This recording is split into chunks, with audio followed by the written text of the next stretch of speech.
Hello বন্ধুরা, আসসালামু আলাইকুম। আমি সপ্তম শ্রেণী থেকে মাহিয়া মিম বলছি। আগের ভিডিওতে অর্থাৎ পার্ট 1-এ আমরা বিজ্ঞান সপ্তম শ্রেণী পড়েছিলাম।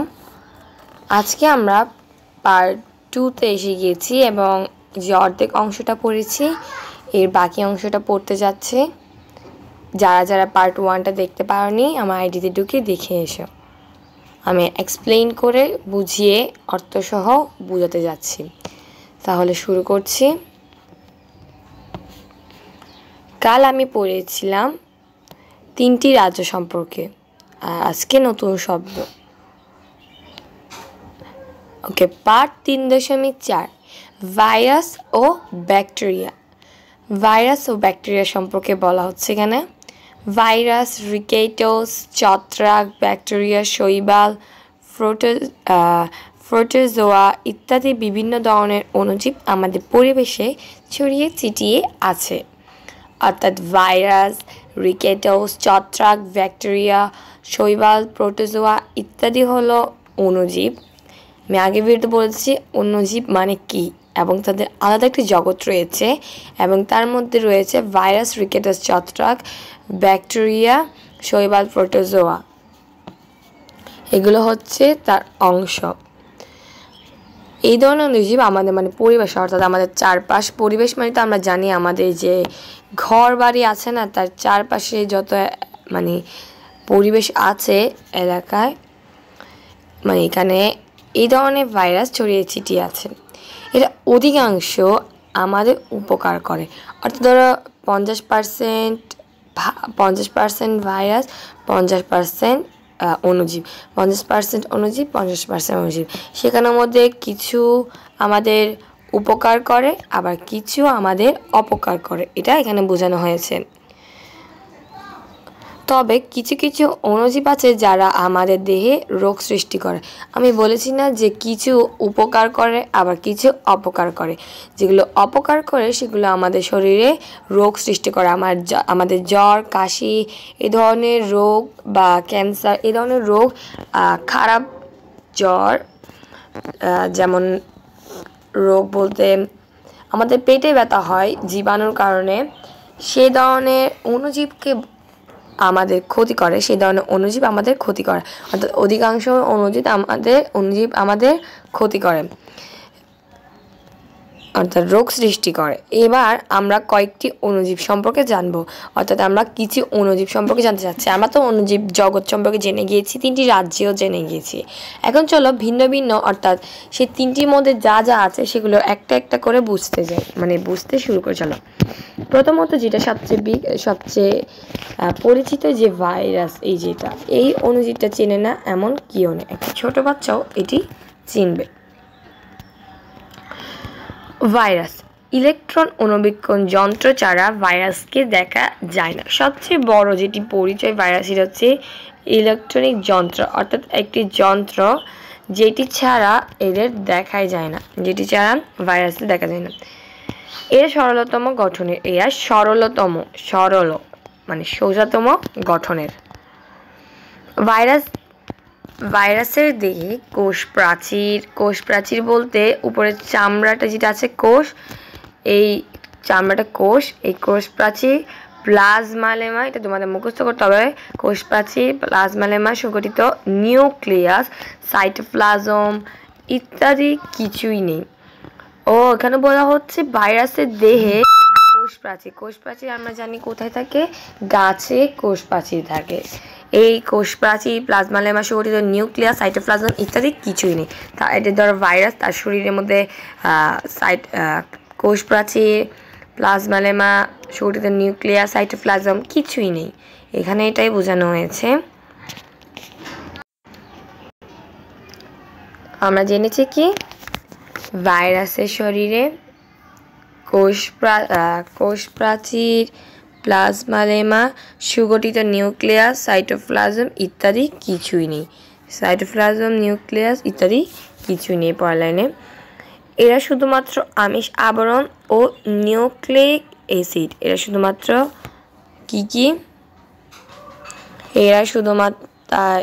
তাই দেহের আবরণ। ওকে, তাই ভাইরাস দেহকে অকোষীয় বলা হয়। আমরা এই লাইনটা মিস করেছি। এখন প্রশ্ন তোমরা লিখবে, ভাইরাস দেহকে অকোষীয় বলা হয় কেন? ভাইরাস দেহকে অকোষীয় বলা হয় কারণ ভাইরাসের দেহে কোষ প্রাচীর, প্লাজমা লেমা, সুগঠিত নিউক্লিয়াস, সাইটোপ্লাজম কিছুই নেই, তাই তাদেরকে বলা হয় অকোষীয় জীব। ওকে, এতদিন তোমাদের আমাদের প্রশ্ন আসছিল নিশ্চয়ই অকোষীয় জীব বলা হয় কেন ভাইরাসকে? কারণ তাদের আমরা জেনেছি যা যা নেই, অর্থাৎ কোষ প্রাচীর, প্লাজমা লেমা, সুগঠিত নিউক্লিয়াস, সাইটোপ্লাজম নেই, তাই তাদেরকে অকোষীয় জীব বলা হয়। এরপর বললেন এরা শুধুমাত্র আমিষ আবরণ ও নিউক্লিক অ্যাসিড নিয়ে গঠিত। তাদের কিছুই যদি না থাকে বডির মধ্যে, তাহলে আমরা অণুবীক্ষণ যন্ত্র দিয়ে তাদের দেখতেই তো পাবো না, অর্থাৎ ভ্যানিশ থাকবে না। তারা আমিষ আবরণ, আমিষ একটি আবরণ অর্থাৎ ঢাকনার টাইপের আবরণ ও নিউক্লিক অ্যাসিড একটি অ্যাসিড দিয়ে গঠিত। ওদের কোষ প্রাচীর, প্লাজমা লেমা, গঠিত নিউক্লিয়াস, সাইটোপ্লাজম না থাকলেও আমিষ আবরণ, নিউক্লিক অ্যাসিড রয়েছে, তার কারণে তাদের অণুবীক্ষণ যন্ত্র দিয়ে দেখা যায়। ওকে, তাহলে আমরা পরের পার্টে যাই। এরপরে লিখে আছে সেটা হলো এদের আমিষ আবরণ থেকে নিউক্লিক অ্যাসিড বের হয়ে গেলে এরা জীবনের সকল লক্ষণ হারিয়ে ফেলে। এটা একটা ইম্পর্টেন্ট লাইন যেটা সবার জানা উচিত। অর্থাৎ ওদের আমিষ আবরণ, একটি আবরণ যেটি বলেছি ঢাকনা টাইপের আবরণ, এর থেকে যদি নিউক্লিক অ্যাসিড বের হয়ে যায় তাহলে তারা মারা যায়। অর্থাৎ আমাদের ধরো বিভিন্ন রোগে বা বিভিন্ন কারণে আমরা মারা যাই, আর আমাদের অস্তিত্বটা থাকে না। যদি আমরা মারা যাই তাহলে অস্তিত্বটা থাকে না।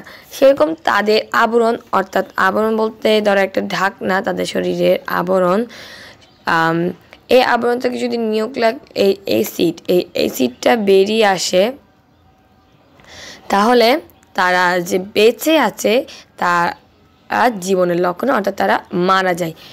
আমরা যদি এক কথায় বলতে চাই তাহলে তারা জীবন হারিয়ে ফেলে, অর্থাৎ তারা মারা যায়।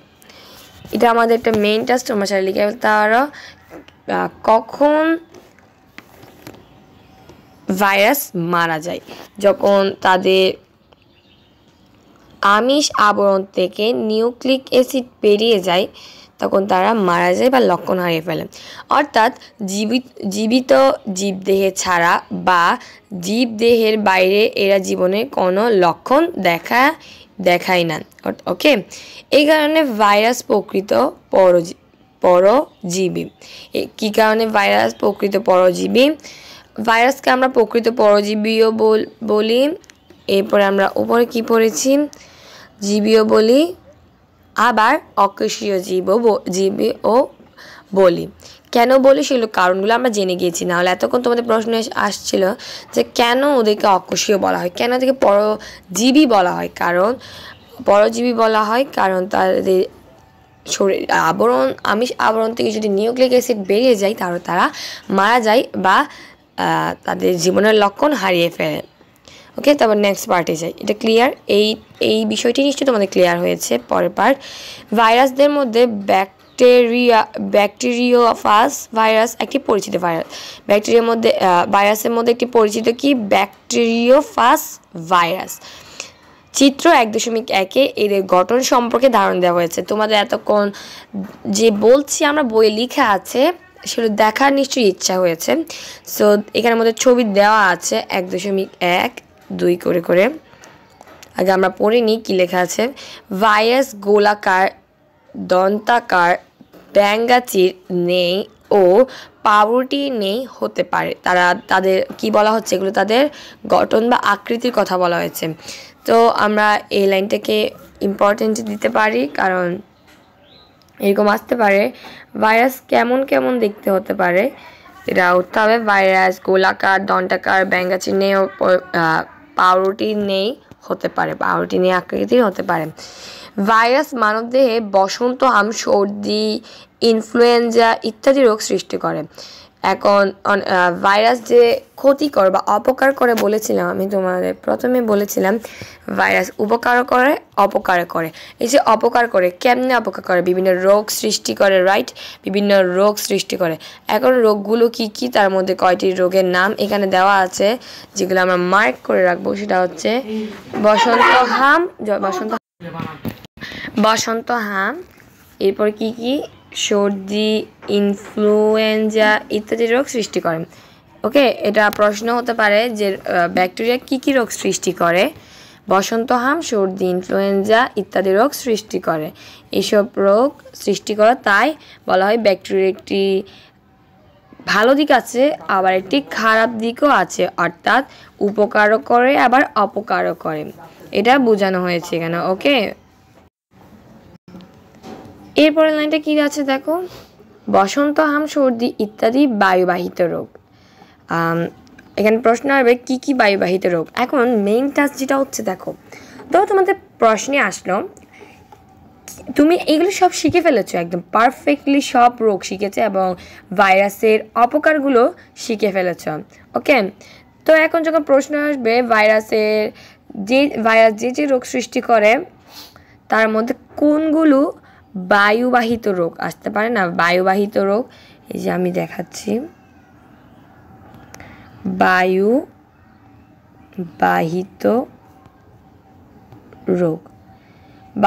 রোগ আসতে পারে। এখন তুমি দিলা সর্দি, মানে ইনফ্লুয়েঞ্জা, এরপরে পেটে ব্যথা, কারণ তুমি তো জানোই না যে তুমি কি কি হচ্ছে বায়ুবাহিত রোগ, সে কারণে তুমি তোমার নাম্বারটা হারাতে পারো। তার জন্য আমাদের উচিত ভালো করে দেখা কোনগুলো। ওকে, তার জন্য তোমার থেকে জানা উচিত যে বায়ুবাহিত রোগ কোনগুলো। বায়ুবাহিত রোগ হলো বসন্ত হাম ইত্যাদি। একটি বায়ুবাহিত রোগের এক্সাম্পল দাও, একটি এক্সাম্পল বা উদাহরণ দাও। তখন তুমি কি দিবা? বসন্ত হাম, সর্দি ইত্যাদি। এরপর ধানের টুকরো ও তামাকের মোজাইক রোগ ভাইরাসের কারণে হয়। এগুলো একটি রোগের নাম, এগুলো এক ধরনের একটি রোগের নাম। কি কি? ধানের টুকরো ও তামাকের মোজাইক। ওকে, এই যে তোমাদের এতক্ষণ কনফিউশন ছিল ধানের টুকরো রোগ মানে কি। ধানের টুকরো মানে দেখাচ্ছে, এই যে আমরা একটা এখানে বড় থেকে ধান দেখতে পাচ্ছি, এই যে এটা একটা ধানের মানে এক প্রকার ধান এখান থেকে আসেন। আর ধানের মধ্যে যে আমরা একটা পচা আবরণ দেখতে পাচ্ছি, লাইক আমি দেখাই, এই যে এরকম দেখতে একটু কালো, একটু ব্রাউনিশ হয়ে আছে, একটু লালচে হয়ে আছে। এই জায়গাটাই হলো গিয়ে ধানের টুকরো রোগ। এটি যে ধানে হয় তাকে বলা হয় ধানের টুকরো। এই রোগটি হয় ভাইরাস থেকে। ওকে, এখন ক্লিয়ার নিশ্চয়ই তোমাদের ধানের টুকরো রোগ মানে কি। ওকে, ইত্যাদি। এরপরে কি লেখা আছে? ভাইরাসের উপকারিতা। এখন আমরা একটা সংজ্ঞা দেখব ভাইরাস উপকারিতা। বিভিন্ন রোগ যেমন বসন্ত, পোলিও ও প্লেগের টিকা ভাইরাস থেকে তৈরি হয়। ওকে, এই যে বসন্ত, পোলিও, প্লেগের টিকা ভাইরাস থেকে তৈরি হয়। জিন প্রকৌশলে ভাইরাস ব্যবহৃত হয় কিছু ব্যাকটেরিয়াজনিত রোগ থেকে পরোক্ষভাবে রক্ষা করে। অর্থাৎ ভাইরাসে শুধু অপকার করে বা রোগ সৃষ্টি করে তা নয়, কিছু কিছু ভাইরাস রয়েছে যা আমাদের বিভিন্ন রোগ অসুস্থ থেকে মানে বিভিন্ন ধরনের রোগ পৃথিবীর মধ্যে রয়েছে, সেই ধরনের রোগ থেকেও বাঁচায় ভাইরাস। ওকে, এরপরে ভাইরাসের অপকারিতা। মানবদেহে কোভিড-19, বসন্ত হাম, জলাতঙ্ক, এইডস প্রভৃতি রোগ সৃষ্টি করে। অর্থাৎ শুধু উপকার করে এটাও না, মানে একটা ব্যাড সাইড, একটা গুড সাইড। কি কি রোগ সৃষ্টি করে? কোভিড-19 তো আমরা সবাই চিনি, কোভিড ভাইরাস হয়েছিল। এরপর জলাতঙ্ক রোগ, অর্থাৎ পানীয় রোগ, যেটি কুকুর কামড়ালে হয়। এরপর এইডিস মশা প্রভৃতি রোগ সৃষ্টি করে। উদ্ভিদের বিভিন্ন রোগ যেমন আবার উদ্ভিদে শুধুমাত্র মানুষের শরীরে এসে করে তা না, উদ্ভিদ বলতে গাছপালায় কী রোগ সৃষ্টি করে, তামাকের মোজাইক রোগ আর ধানের টুকরো তোমাদের দেখিয়েছি এই রোগ ইত্যাদি সৃষ্টি করে। ওকে, এখন আমরা ভাইরাসের উপকারিতাটাও জেনে গিয়েছি, অপকারিতাটাও জেনে গিয়েছি। ওকে, নেক্সট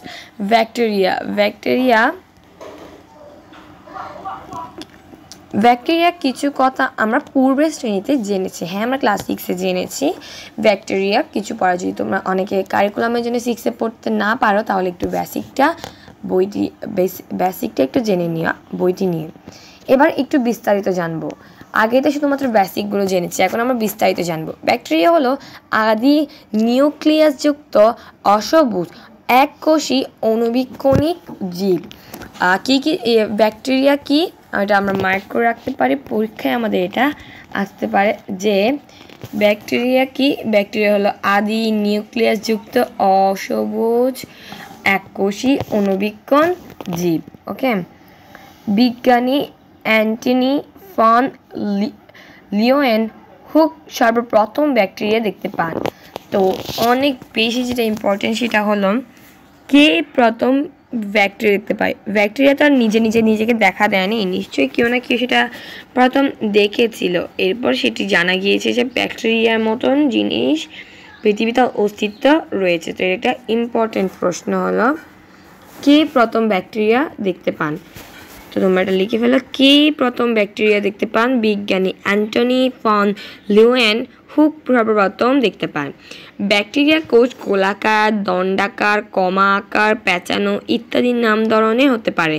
মানে ওদের আকৃতি কেমন কেমন হতে পারে, গোলাকার হতে পারে, দণ্ডাকার হতে পারে, কমা আকার হতে পারে, প্যাঁচানো আকার হতে পারে। এখন তোমাদের প্রশ্ন আসবে এগুলো আবার দেখতে কেমন। আচ্ছা, দেখাবো। দেহের আকার আকৃতি ব্যক্তিদের নিম্নরূপে শ্রেণীবদ্ধ করা হয়েছে, অর্থাৎ তাদের আকার মধ্যে একটা ভিন্নতা। যেমন ধরো আমাদের পৃথিবীর মধ্যে মানুষের কিছু ভিন্ন করে, যে ছেলেরা একটি জাত, মেয়েরা একটি, এরকম করে ভিন্ন শ্রেণীতে জেন্ডারে ভাগ করা হয়। ওকে, গার্লস জেন্ডার, বয়েজ জেন্ডার। সেরকম ভাইরাসদের মধ্যেও আকারের দিকে নির্বাচন করে ওদের নিজস্ব শ্রেণীবদ্ধ করা হয়। ওকে, প্রথমত হচ্ছে কক্কাস। কোনো ব্যাকটেরিয়া, আমরা এটা লিখে ফেলতে পারি, ভাইরাসের যা দল আছে কি কক্কাস, ব্যাসিলাস, কমা আর স্পাইরিলাম। ওকে, স্পাইরিলাম। কক্কাস কেমন দেখতে? কোনো ব্যাকটেরিয়া কোষের আকৃতি গোলাকার। এটা আমি ক্লিয়ার করছি। ধরো এই যে ব্যাকটেরিয়া, ওর উপরে যে আবরণটি রয়েছে, অর্থাৎ আমাদের চামড়া আর ওদের কোষ। ওকে, ওদের তো কোষটি হচ্ছে গোলাকার, অর্থাৎ তারা দেখতে গোলাকার টাইপের, এরকম ছোট ছোট গোলাকার দেখতে, এটা বোঝানো হয়েছে। তারা দেখতে গোল এটা, অর্থাৎ তাদের কোষের আকৃতি গোলাকার। এটা কক্কাস ব্যাকটেরিয়া। যে তুমি যদি কখনো ধরো অণুবীক্ষণ যন্ত্রটি ব্যাকটেরিয়া দেখছো এগুলো গোল আকৃতির, তার মানে বুঝে যাবে এটা কক্কাস প্রজাতির ব্যাকটেরিয়া। এরা এককভাবে অথবা দলবদ্ধ থাকতে পারে, অর্থাৎ তারা একক ও দলবদ্ধ, অর্থাৎ তারা এভাবে এককও থাকতে পারে আবার এভাবে দলবদ্ধ হয়েও থাকতে পারে। এটা বোঝানো হয়েছে, দলবদ্ধ হয়ে থাকতে পারে। এরা যে রোগ সৃষ্টি করে তার আমরা নিশ্চয়ই নিউমোনিয়া রোগটির কথা শুনেছি। আর এই ব্যাকটেরিয়া এই নিউমোনিয়া রোগটি সৃষ্টি করে। এই ধরনের ব্যাকটেরিয়া শরীরের মধ্যে যদি ধরো এটা তোমার শরীর, এই বড় গোলাকারটা, তার মধ্যে যদি এরকম ব্যাকটেরিয়া কক্কাস ব্যাকটেরিয়া ঢুকে যায় তোমার শরীরে, তাহলে তোমার কী হবে? ফলস্বরূপ তোমার নিউমোনিয়া হবে। ওকে, তোমার নিউমোনিয়া হবে। দেন আমরা কক্কাস দেখতে কেমন, তাহলে আমরা ফাইনাল লিখতে যাচ্ছি। কক্কাস দেখতে এই যে আমি যা ধারণা দিয়েছি মিলে গিয়েছে। যেমন ছোট ছোট বিন্দু বলেছিলাম, ছোট ছোট এরকম দলবদ্ধ হয়েও থাকে আবার আলাদা হয়েও থাকে। এইটি হচ্ছে এটি হচ্ছে কক্কাস। ওকে, এটা হচ্ছে কক্কাস। এরপরে দেখি, এরপরে জাত যেটা রয়েছে সেটা হচ্ছে ব্যাসিলাস। এটা দেখতে লম্বা দণ্ডের ন্যায়। এই যে দেখো, এই যে এটা হলো ব্যাসিলাস, যারা দেখতে লম্বা দণ্ডের হয়ে থাকে। এই যে দেখো ছোট, এই যে এগুলো দেখতে কি লম্বা লম্বা, কিছুটা চিপসের মতো দেখতে লম্বা লম্বা এবং দেখতে একটু বড় সাইজের, বড় আকারের। দৌনষ্টঙ্কার, রক্তামাশয় ইত্যাদি রোগ এরা সৃষ্টি করে। এরা কি কি রোগ সৃষ্টি করে তোমরা মাইক্রো রাখতে পারো। এরা সৃষ্টি করে দৌনষ্টঙ্কার, রক্তামাশয় ইত্যাদি রোগ। এরপর গ নম্বর হলো কমা। কমা দেখতে কেমন? দেখো কমা দেখতে ঠিক আমরা যেরকম খাতায় কমা লিখি এমন দেখতে কিছুটা। এই যে দেখো কমা দেখতে এরকমই, প্রায় সেম। এই যে এরকম করে দেন এরকম করে কমা দেওয়া হয়েছে এখানে। কমা দেখতে এরকম। কমার হচ্ছে এরা বাঁকা দণ্ডের ন্যায় আকৃতি ব্যাকটেরিয়া। এ দেখছো ওরা কি আঁকা বাঁকা কিছুটা ঢেউয়ের মতন। এটা মানুষের কলেরা রোগের ধরো তোমার যদি বডির মধ্যে কমা ব্যাকটেরিয়া সৃষ্টি হয় তাহলে তোমার কি রোগ সৃষ্টি হবে? তোমার শরীরের মধ্যে কলেরা